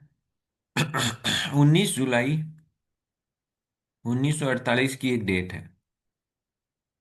पाकिस्तान का कोई बंदा भारत आया, इस तारीख से पहले आया, तो वो नागरिकता कैसे लेगा? तो संविधान का 6 कह रहा है उसको कुछ नहीं करना। वो जिस तारीख से, 19 जुलाई से पहले जिस दिन भी वो आया ना, तब से लेकर वो केवल भारत में निवास करता रहे। साधारण तौर पर वो भारत में निवास करे, बस इतना करना है। मतलब ऐसा नहीं है कि वो आ तो गया और फिर बीच उसका मन ही नहीं है, ऐसा नहीं हो। वो साधारण तौर पर भारत में रहे बस। साधारण तौर पर अगर वो भारत में रह रहा है, 19 जुलाई 48 से पहले आया और फिर साधारण तौर पर भारत में रह रहा है, तो कुछ ही नहीं करना उसको, उसको नागरिकता ऑटोमेटिक मिल जाएगी, कोई दिक्कत ही नहीं। कोई उसको रजिस्ट्रेशन नहीं कराना, कहीं कोई उसको फार्म भर के जमा नहीं कराना, कोई दिक्कत ही नहीं। ठीक। उसको तो ये बताना है मैं इस तारीख से पहले आया था, बस। लेकिन कोई 19 जुलाई और या इसके बाद में आए तो फिर थोड़ा सा दिक्कत है। दिक्कत भी दूर हो जाएगी। वो कह रहा है इस तारीख को या इसके बाद में आए तो क्या मतलब कि समस्या को कैसे हल करें? उन्होंने कहा कुछ नहीं है, आपको पंजीकरण कराना है बस। क्या कराना है? पंजीकरण करा लो। पंजीकरण कराने से पहले बस एक बात ध्यान रखना, जिस दिन आप पंजीकरण के लिए आवेदन करते हो, उससे 6 माह पहले, 6 माह से, उसके पहले 6 माह से आपको भारत में रहते हुए हो जाने चाहिए। ठीक है। यही 6 माह वाली यहाँ चिपका दो। अब 7 में आ जाओ। 7 कह रहा है कि कोई आदमी पाकिस्तान चला गया, जोर जोश में चला गया साहब, 1 मार्च 1947 के बाद। इस तारीख के बाद में वो पाकिस्तान भाग गया। फिर उसके अकल ठिकाने आई, उसने कहा मैं तो भारत जा रहा हूँ। तो भारत कह रहा है वहां से आप अनुमति लेके आ जाओ एक तो वो लेके आ गया साहब, अनुमति पत्र भी आ गया। ठीक है। अब अनुमति लेके आ गया, भारत में भारत सरकार के अधिकारी के पास उसने जमा करा दिया, देखो सर मैं अनुमति लेके आ गया हूँ, अब बताओ आप क्या करना है? तो वो कहेगा आप अनुमति लेके आ गए हो, बहुत अच्छी बात है। आपने आज जिस तारीख को आपने अपना ये आवेदन जमा कराया है ना नागरिकता के लिए, बस मुझे तो ये कागज और दिखा दो कि आपको आज की इस तारीख तक 6 महीने हो गए हैं भारत में रहते हुए। यानी जो इस तारीख के बाद में जो लौट के आएगा ना, उसको भी ये बताना पड़ेगा कि मैं 6 महीने से कम 6 महीने मुझे भारत में रहते हुए तो हो गए। तो उसको भी नागरिकता मिल जाएगी। तो ये ध्यान रखना, ये हो गया 7। 8 पर आते हैं। 8 किनको नागरिकता देगा? 8 उन लोगों के लिए है जो भारत की धरती पर हो सकता है जिनका जन्म हुआ हो, उनका नहीं तो उनके माता पिता का जन्म हुआ हो, लेकिन वो अब भारत में नहीं रहते। अब वो भारत से बाहर रहते हैं। भारत से बाहर मान लो कोई जॉब करता हो, कोई बिजनेस करता हो, कोई पढ़ने गया हुआ हो, उसको 2 4 साल हो गए हो, वो वहीं पढ़ाई कर रहा हो, कोई वहां काम कर रहा है पिछले 5 7 सालों से, 10 सालों से, कोई वहां बिजनेस कर रहा है। तो ऐसे लोगों को नागरिकता कैसे दी जाए? वो है तो भारत की, उनके मन में तो भारत है, उनके दिल में भारत है। वो भारत से प्रेम करते हैं, लगाव करते हैं, और वो भारत में ही रहना चाहते हैं, वो भारत की नागरिकता लेना चाहते हैं। लेकिन वो उनकी मजबूरी है, वो बिजनेस करते हैं, काम करते हैं बाहर। अब 26 जनवरी 1950 वाले दिन उनकी नागरिकता का क्या होगा? भाई 26 जनवरी 1950 वाले दिन ऐसे लोगों की नागरिकता का क्या होगा जो भारत की धरती पर ही पैदा हुए। मान लो कोई 1930 में भारत की धरती पर पैदा हुआ, 1950 को वो 20 साल का हो गया, 17 साल की उम्र में 3 साल पहले वो भारत छोड़ के चला गया, बोले मैं तो 10 साल पढ़ाई करके आऊंगा विदेश। तो ऐसों का फिर कैसे, उनकी नागरिकता का क्या होगा? जो भारत में जन्मे या खुद नहीं जन्मे, उनके बाप दादा जन्मे थे, उनके बाप दादा जन्मे थे कोई 1899 में, फिर वो भारत से बाहर चले गए, वहां उनके बच्चे भी वो वहां रह रहे हैं। मतलब उनके साथ क्या होगा जो भारत में नहीं रह रहे हैं भारत के, मन से भारत के? उनकी नागरिकता का क्या हो? तो उनकी नागरिकता 8 नंबर देगा। उनको नागरिकता 8 नंबर देगा, क्योंकि बहुत सारे लोग थे जो 26 जनवरी 1950 वाले दिन भारत में नहीं थे, जो भारत से बाहर थे। कोई काम कर रहा था, कोई ड्यूटी कर रहा था, कोई नौकरी कर रहा था, कोई बिजनेस कर रहा था, तो उनको नागरिकता कैसे दे? क्योंकि उनका तो वर्तमान में इस तारीख को निवास नहीं है। तो ये बोले 8 नंबर से उल्टा देगा समस्या। जो 26 जनवरी 1950 को भारत के निवासी नहीं थे, यानी कि जो इस डेट को जो भारत में नहीं रह रहा है, उसकी नागरिकता का क्या होगा? लेकिन वो भारतीय मूल के थे। भाई कोई हो सकता है जो भारत में जन्मा हो और इस तारीख को वो वहां दूसरे देश में पढ़ाई कर रहा हो, दूसरे देश में रह रहा हो, बिजनेस कर रहा हो, काम धंधा कर रहा हो। उनका क्या? 8 नंबर बोला मैं हूं ना, जिसका स्वयं या माता पिता या दादा दादी या नाना नानी में से किसी का भी जन्म वही 1935 के एक्ट वाले भारत में हुआ हो, और वह अब साधारण तौर पर किसी अन्य देश में रह रहा हो। ये ध्यान रखना। यहां साधारण तौर का मतलब वो नहीं है जो 5 वाला है। यहां साधारण तौर का मतलब है कि आपका जन्म भारत में हुआ होना चाहिए, या आपका नहीं तो आपके माता पिता का तो किसी ना किसी का तो हुआ होगा, या दादा दादी या नाना ने कोई ना कोई तो भारत भूमि पर जन्मा हुआ होगा।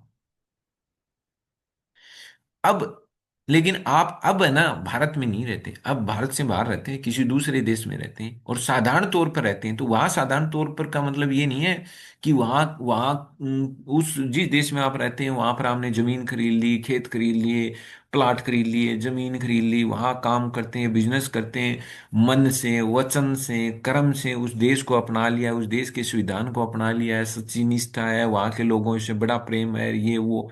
ऐसा नहीं है। यहाँ साधारण तौर का मतलब है कि आप उस देश में रहते हैं, काम करते हैं, बिजनेस है, लेकिन मन में भारत है। ऐसा नहीं होता मैं मान लो भारत से बाहर गया हुआ हूँ किसी काम के लिए, लेकिन मन में तो भारत ही बसता है, मन में तो भारत का ही लगाव है, मैं भारत स्थायी तौर पर थोड़ी गया हूँ। तो वहाँ यहाँ साधारण तौर का मतलब है आप वहाँ काम करते हैं, रोजगार है, पढ़ाई कर रहे हैं या अन्य किसी काम से रह रहे हैं, लेकिन आपकी इच्छा भारत में ही रहने की है, भारत में ही बसने की है, भारत की ही नागरिकता लेने की है। आप वहां परमानेंटली नहीं रहना चाहते, स्थायी तौर पर बसना नहीं चाहते, वहां आपने महल माड़िए करके वहां बसना नहीं चाहते। आप चाहते हैं कि नहीं, मैं तो भारत में ही आना चाहता हूँ और भारत में ही बसना चाहता हूँ, मैं मेरा बुढ़ापा भारत में ही बिताना चाहता हूँ, मैं भारत में ही रहूंगा। तो यहाँ साधारण तौर का मतलब है कि आपने भले ही वहां काम धंधा कर रखा हो, लेकिन मन से आप भारत के हैं और आने वाले समय में आप भारत में ही आकर के बसेंगे, आपका इरादा भारत में ही बसने का है। तो ये हो गया, यहाँ भी साधारण तौर शब्द है। वहां निवास वाले देश में भारत के राजनयिक या कौंसलीय प्रतिनिधि, मतलब वहां पर जो अपने राजदूत होते हैं, आप ऐसा समझ लो, भारत के जो राजदूत हैं उनको आपको वही एक एप्लीकेशन देना पड़ेगा, आवेदन करने का मतलब एक एप्लीकेशन देना पड़ेगा, तो आप नागरिक बन जाओगे।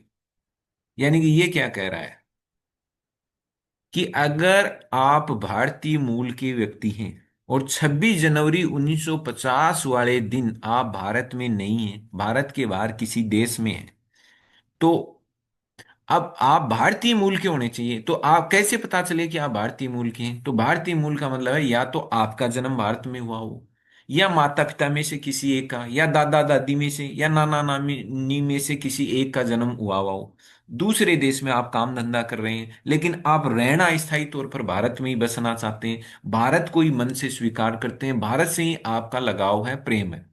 तो ऐसे में उनको नागरिकता के लिए वहां पर जो भारत का दूतावास है वहां जा करके आपको एक एप्लीकेशन देनी है और आप भारत के नागरिक बन जाएंगे। ये है 8। समझ में आ गया होगा? वहां जाना है, फॉर्म भरना है, वहां पर जो भारत का राजदूत होता है उसके पास जाना है।